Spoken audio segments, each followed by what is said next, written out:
কাঠুরিয়া ও তার ভাঙ্গা কুড়াল। অনেক বছর আগের কথা। এক গ্রামে এক দরিদ্র কিন্তু অত্যন্ত পরহেজগার কাঠুরিয়া বাস করতেন। সারাদিন বনে কাঠ কেটে তা বাজারে বিক্রি করে যা পেতেন তা দিয়েই কোনো মতে তার সংসার চলত। অভাব থাকলেও তার মুখে সবসময় আল্লাহর শুকরিয়া লেগে থাকত। একদিন প্রচণ্ড গরমে কাঠ কাটার সময় হঠাৎ তার হাতের কুড়ালটি ফসকে পাশের গভীর নদীতে পড়ে গেল। কুড়ালটি ছিল তার উপার্জনের একমাত্র মাধ্যম। সাঁতার না জানায় তিনি পানিতে নামতে পারলেন না। তীরে বসে তিনি কাঁদতে লাগলেন আর বলতে লাগলেন, ইয়া আল্লাহ, আপনি একমাত্র ভরসা, আপনি চাইলে সব সম্ভব।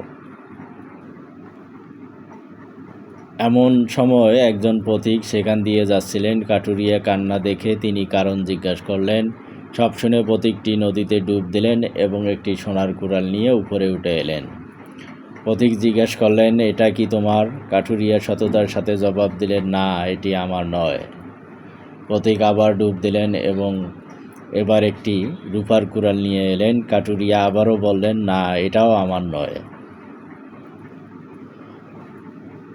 তৃতীয়বার ডুব দিয়ে পথিক একটি পুরনো লোহার কুড়াল নিয়ে এলেন।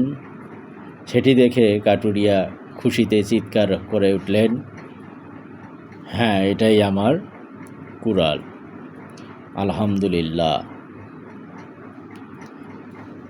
কাঠুরিয়ার সততা ও আল্লাহর উপর অটল বিশ্বাস দেখে পথিকটি মুগ্ধ হলেন, যিনি আসলে মানুষের বেশে একজন ফেরেশতা ছিলেন। তিনি কাঠুরিয়াকে বললেন, তোমার সততা ও অল্পে তুষ্টির কারণে আল্লাহ তোমার উপর খুশি হয়েছেন।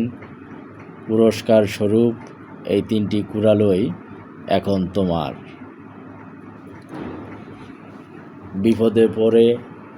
বিপদে ভেঙে না পড়ে আল্লাহর উপর ভরসা রাখা,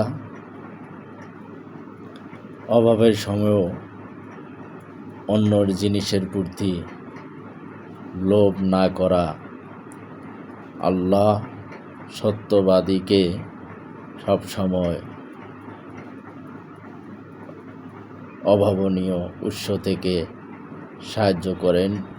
আল্লাহ সবসময় সত্যবাদীকে উত্তম পুরস্কার দান করেন।